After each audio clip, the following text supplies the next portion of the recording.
たった一発の銃声が世界経済を崩壊させた。1914年6月28日、サラエボ事件。欧州の市場はパニック。ロンドン証券取引所までが歴史上初めて閉鎖されたんだ。イングランド銀行の金利はわずか3日で 3% から 10% へ。まさに異常事態だ。一方、日本では船成金が誕生。欧州が戦う裏で日本は未曾有の好景気に。そして世界の富は欧州からアメリカへ。今に続く金融王国の誕生だった。歴史の転換点はいつも経済と直結している。次はどこが変わると思う？なあ、3500年分の給料が一瞬で消えた事件知ってる？ 1965 年6月29日、アメックス銀行22万ドル盗難事件。当時は1ドル360円の固定相場。今の価値でなんと2億円。マックのハンバーガーが4個以上買えた時代やで。でもこれ、アメリカじゃなくて日本の沖縄で起きたんや。当時はアメリカの統治下やから公式通貨がドル。ガチガチの米軍憲兵が守る現金輸送車から重さ24キロのドルの束がノンストップ走行中に消滅。立ち寄り先ゼロ。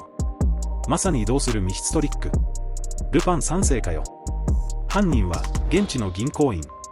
積み込むどさくさに紛れて最初から別の場所に隠してたという超心理トリック。ちなみに被害に遭ったアメックス銀行、巨額の現金が盗まれてもびくともせん圧倒的なブランド力。現金は盗まれるけど、アメックスの小切手なら安心っていう最強の宣伝になっちゃった。転んでもただでは起きん。米軍の警備をはめた歴史に埋もれた神業事件。みんなならどうやって盗む？コメントで教えてな。アインシュタインが相対性理論を発表？いや、これは現代の金儲けのルールを発表した日なんです。1905年6月30日。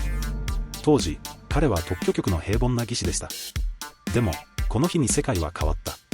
特殊相対性理論。これがないと GPS はずれて、スマホの地図も金融取引も全部エラーになるんです。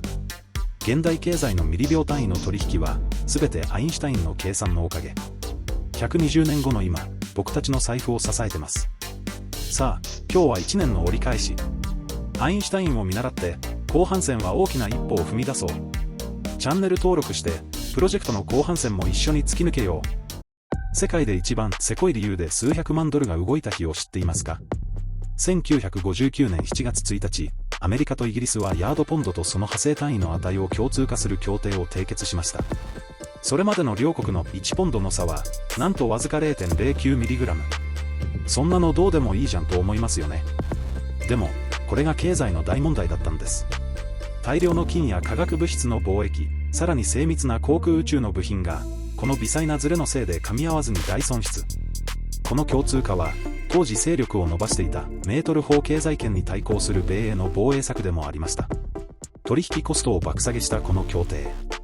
単位のルールを握る者が経済を制する。面白いと思ったらフォローしてね。焼きそばなのに焼いてない。衝撃の真実が1963年7月2日から始まっていた。高度経済成長の真っ只中、日清食品が世に放った日清焼きそば。実はこれ、フライパンで焼く工程はあっても、鉄板で焼いた本格焼きそばとは別物なんです。でも、それが大正解。手間を客に託し、コストを抑えつつ、屋台の味という夢を売る。これぞ最強の経済戦略。1988年7月3日、イスタンブールの歴史が動いた。第2ボスポラス橋の開通です。ここには面白い経済の秘密がある。なんと、片側だけ有料という謎ルールがあったんです。しかも建設は日本企業が担当。予定より半年早く完成させるという伝説を作りました。この橋が開通したことで、街は爆発的に拡大。便利な橋がさらなる渋滞を呼ぶ、開発のいたちごっこが始まったのです。世界をつなぐ魔法の橋。あなたなら渡ってみたいですか？もし、あの道路がなかったら、日本経済はここで完全にストップしていました。1967年7月4日、首都高速都心環状線が全通。これが、日本の歴史を大きく変える伝説のサークルの誕生です。理由その1、マイカーブームの爆発。当時は、イザナギ景気の真っ只中。この道路の完成が、日本の自動車産業を世界トップへ押し上げるブースターになりました。理由その2、物流のタイムスラッシュ。都心の一般道の大渋滞を回避できるようになり、数千億円規模の経済効果が生まれました。まさに日本の大動脈です。理由その3、驚きの物価。総工費2300億円。当時の日経平均はわずか1400円、初任給2万6000円の時代に、首都高は150円で走れました。